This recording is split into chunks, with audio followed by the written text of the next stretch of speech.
the law before family. I said I abide by the jury decision. I will do that, and I will not pardon him. Letting the world know that he will not wipe away the decision of 12 of his son's peers. Was asked directly, and he has said he wouldn't pardon his son if he gets convicted. Let's wait and see what happens if he loses. Yeah, but he said it. He's going to get pardoned by his dad. There's no question about that. The president has ruled out pardoning his son. Major commitment from the president, accepting the outcome of the trial and also pledging not to pardon his son. So the challenge for him is really to continue to live up to his values when it was really personal, and he did that today. It seems like a pretty normal, straightforward answer, but it takes new weight when we see what Trump is saying about the outcome of his trial, what we're hearing from other Republicans who say they don't accept the jury's verdict here in New York. The contrast is profound. To sit there and say, well, I'm not going to intervene in the legal process, and I wouldn't pardon my son. One side, Democrats and Joe Biden protecting the justice system. And on the other, Republicans and Trump protecting Trump. Our current president of the United States has so much respect for the law that he has said he would not pardon his son. I mean, again, it's all about the contrast. President Biden saying, I will respect whatever this jury decides versus Donald Trump after he was convicted on 34 counts, saying the entire system is rigged against him. Their latest attack has been that Joe Biden has politicized and weaponized the DOJ, right? That was the whole argument around Donald Trump's conviction. And this week, of course, Hunter Biden was found guilty, and Joe Biden has very clearly said he would not pardon his son, he would not commute his sentence. How stark is this difference? I mean, how can Republicans keep making this argument now that Joe Biden has really put it out there? Where's Hunter? And he stood there in a courtroom, flanked by his family, and he's accepted his sentence. He is not pardoning his son, which he could do. These are federal charges. Right. He is not doing that. He is not doing it because he is living what it means to have a rule of law in this country. Yeah. And if you want to know if he believes it, you could actually see what is happening with his own son. The president, Anderson, has been really clear that he is going to accept the outcome of the trial no matter what happens. So Joe Biden's gotten asked about, talking about law and order. He's gotten asked if he would pardon his son. He has said no. On the other side, you've got Donald Trump, who has said that he will pardon the January 6th insurrectionists. Yeah. They're not even his sons. They're just sons of bitches. Washington said, I am not running again, because he understood the self-restraint was absolutely essential to this country, so you don't have a king. He did not pardon his son. He did not order the Department of Justice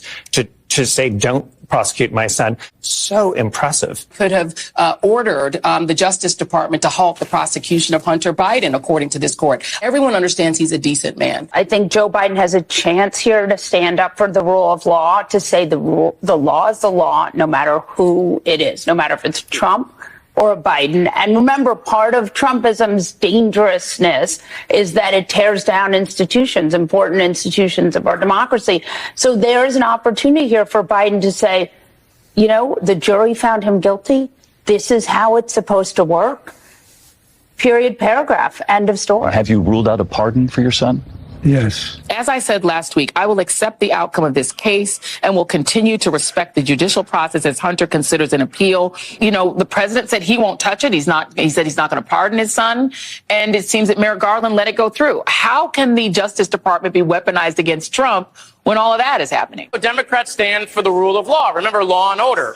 And we've been saying that Trump's not above the law. Hunter Biden's not above the law. No one is above the law. And it is amazing to see the stark contrast between how Democrats handled today and how Republicans handled this whole thing over the last couple of weeks. For years, these conservatives have been crowing about a politicized Justice Department, Biden politicizing it, and so on. What happened today? The Justice Department convicted the president's own son, his only living son. You heard the president say he would accept the outcome of the case. I know no other word for that, but presidential. Mm-hmm. He even went so far as to say he wouldn't pardon his son. That's how much respect he has for the system. The president has said that he will not pardon his son. What did you think of that? I thought it was extraordinary. I mean, it was a moment of just moral clarity on the part of Joe Biden, and couldn't have been in, starker contrast to the way Donald Trump has handled his own conviction. He could still pardon him. He said he won't do that. All of that conduct, given that it's his son, is kind of, we should pause for a moment and think about how unbelievable that is. In a million years, if the shoe were on the other foot and Donald Trump was facing the prospect of his son being prosecuted by a Biden, if I had been held over, a Biden holdover or Obama holdover prosecutor, not in a million years would that have happened. So, some of the people on the right, the people who support Donald Trump, are trying to cast this as some clever ops program. Yeah. Hunter Biden was found guilty by a jury of his peers, just like Donald Trump, because this is our justice system at work.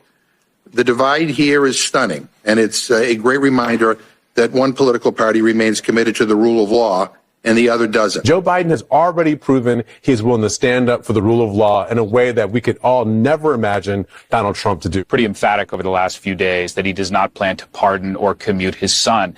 What that really is him saying is, I don't plan to use the powers of the office, the powers of the presidency, to provide private relief for my family. In a sense, he's staking out a pretty bright line between being, as he says, a president and a dad. And that's not just an emotional expression. He's in effect saying, I don't think that I don't have a right, even if it's legal, and God knows it must be tempting, to use this power in a way that is not available to so many other Americans facing similar kinds of struggles. There's a kind of old school sort of flinty core to his conception of how you are to be in the system, how you are to be as a person, a moral person, and ultimately how to contend with questions of power. One of the things that anybody who spends time around Joe Biden comes to know is that he's had this long-running focus on how much he is bothered by abuses of power. Will accept the verdict no matter what it is, and that he has ruled out pardoning his own son. Contrast that from what we hear from Donald Trump. And again, we have to underline, in no uncertain terms, President Biden saying, I will accept the outcome. I will accept what the jury decides here. That's the way our legal system works. And no, I will not pardon my own son if he is convicted. And the contrast is so clear in terms of decency and principle and transactional guidance in terms of how you view the world. It is still a good day for the United States that this conviction is a prime example of the way our judicial system is supposed to work.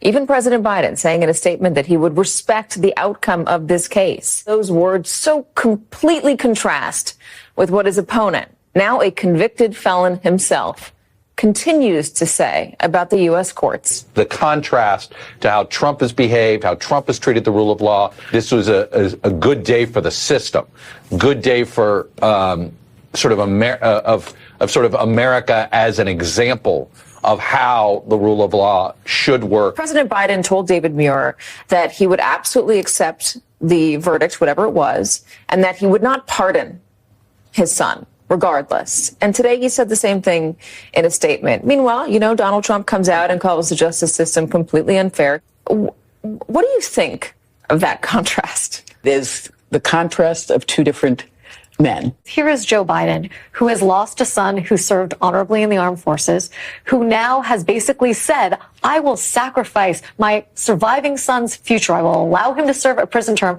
if that's what's determined, because that is what the rule of law demands. The president announces that he will not pardon his son. Do you think ordinary Americans give enough thought